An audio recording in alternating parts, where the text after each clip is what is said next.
Chapter 5 Tribes, Nomads and Settled Communities Question Answers from Class 7 Subject Social Science History Book Our Past 2. Let's recall. First, match the following. First, Gur, Chaurasi. Next, Tanda, Caravan. Next, Laborer, Paik. Next, Clan, Khel. Next, Sip Singh, a home state. Next, Durgavati, Garha Katanga. So friends, you can match them accordingly. Second, fill in the blanks. A. The new caste emerging within Varnas were called Jatis. B. Buranjis were historical works written by the Ahoms. C. The Akbarnama mentions that Garha Katanga had 70,000 villages. D. As tribal states became bigger and stronger, they gave land grants to poets and scholars. Third, state whether true or false. A. Tribal societies had rich oral traditions. This is true. B. There were no tribal communities in the northwestern part of the subcontinent. This is false. Balochis were a well-known tribe in the northwest. C. The Chaurasi in Gond states contained several cities. This is false. Each Garh was controlled by a different Gond clan. It was further subdivided into Chaurasi units, which consisted of 84 settlements. D. The Bhils lived in the northeastern part of the subcontinent. This is false. Bhils are a tribe found in the western states of Madhya Pradesh, Gujarat, Maharashtra, Chhattisgarh, and Rajasthan. Question 4. What kinds of exchange took place between nomadic pastoralists and settled agriculturalists? Answer. Nomadic pastoralists moved over long distances with their animals and lived on milk and other pastoral products. They exchanged wool, ghee, etc. with settled agriculturalists for grain, cloth, utensils, and other products. Next, let's understand. Fifth, how was the administration of the Ahom state organized? Answer. The administration of the Ahom state was organized in the following manner. The Ahom state depended upon forced labor or paiks. The census of the population was taken. Each village had to send a number of paiks by rotation. People from heavily populated areas were shifted to less populated places. Ahom clans were thus broken up. By the first half of the 17th century, the administration became quite centralized. Question 6. What changes took place in Varna-based society? Answer. Smaller castes known as Jatis arose within the Varna-based system. Rather than Varna, Jatis became the basis for social organization. A. Many tribes and social groups were assimilated into caste society and given the status of Jatis. The Brahmanas also identified specialized artisans, smiths, carpenters, and masons as separate Jatis. B. The rise of the Jatis resulted in an unequal social order and a wider caste divide. C. Varnas assisted in the identification of individuals with particular capabilities and formalized labor. Question 7. How did tribal societies change after being organized into a state? Answer. Tribal societies underwent the following transformations after becoming structured into states. A.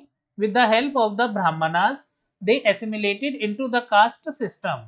B. The governing classes absorbed the leading tribal families, while the majority of them assimilated into the caste system's lesser jatis. C. Many powerful tribes in Punjab, Sindh, and the northwest frontier had already converted to Islam.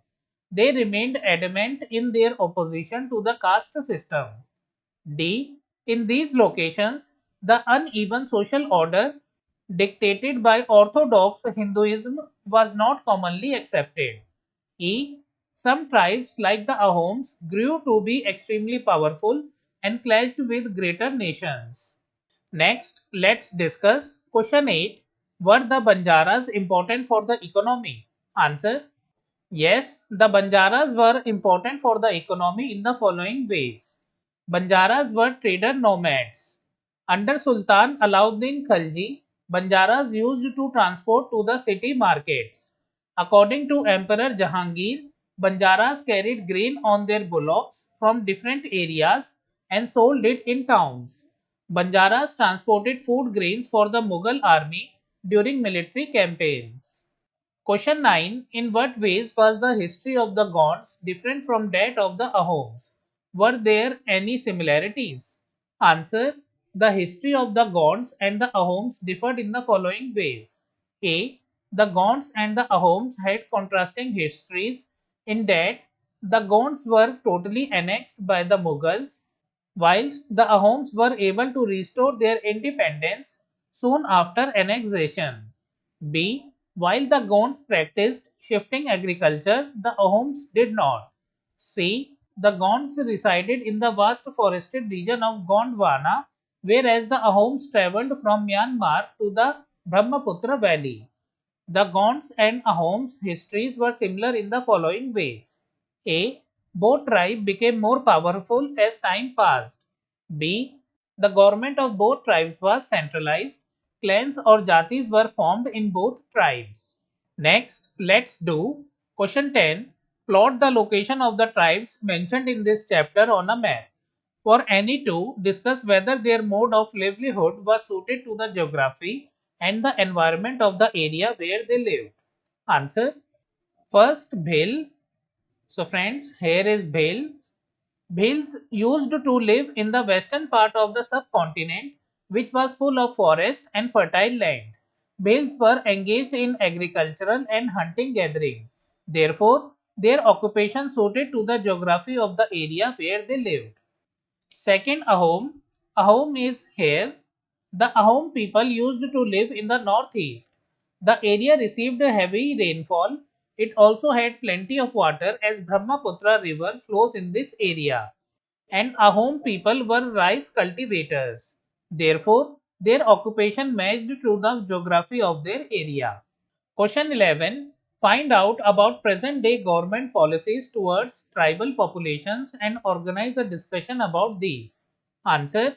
In India, there are many tribal communities that live in forests, hills, and remote areas. These communities have their own culture, language, traditions, and way of living. The Government of India has made several policies and laws to protect the rights of tribal people and help them live a better life. Here are some important government policies for tribal populations. First, Right to Education RTE Act 2009. This law gives free and compulsory education to all children from 6 to 14 years of age, including tribal children. The government also provides free books, uniforms, and midday meals to encourage tribal children to study. Second, Forest Rights Act 2006, Scheduled Tribes and Other Traditional Forest Dwellers Act. This act allows tribal people to live in the forest and use forest resources like wood, fruits, and medicines. It also gives them the right to protect their forest land. No one can remove them from their homes in forest without their permission. Third, Tribal Sub-Plan TSP. This plan is made to help the tribal population in education, health, and employment. Under this plan, the government provides special facilities like schools and colleges in tribal areas, hospitals and health centers for better health care, training centers to help them get jobs.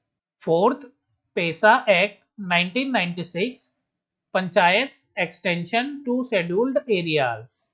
This act allows tribal people to govern their villages through Gram Sabhas, that is, village councils.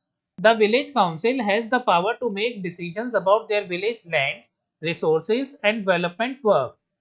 It protects tribal culture, traditions, and lifestyle. Fifth, Van Dhan Yojana 2018. This scheme was started by the Government of India to help tribal people who depend on forests for their livelihood. Under this scheme, the government helps them collect and sell forest products like honey, bamboo, fruits, and herbs, get better prices for their products in the market, train them to start small businesses. Why are these policies important? These policies protect the rights of tribal people and ensure they get equal opportunities like everyone else. They help in improving the education, health, and employment of tribal communities. They also preserve their culture and traditions. The government of India is trying to make sure that tribal people are treated equally and get equal opportunities for education, jobs, and a better life. However, we all should also respect their culture and traditions and support them in becoming a strong part of our country. Question 12. Find out more about present day nomadic pastoral groups in the subcontinent. What animals do they keep? Which are the areas frequented by these groups? Answer. Some of the main present day nomadic pastoral groups of the subcontinent are Gujars, Jammu and Kashmir, Gaddis, Himachal, Biotias, Monpas, Northeast, Raikas, Rajasthan, Banjaras, Central India, Dangars, Maharashtra, and Maldharis, Gujarat. These pastoralists keep sheep, buffaloes, camels, etc. Friends, we have completed all the question answers from chapter 5, Tribes, Nomads and Settled Communities. If you like the video, kindly like it and share it with your friends. You can support me with channel membership and super thanks. We will meet in the next video. Thank you for watching.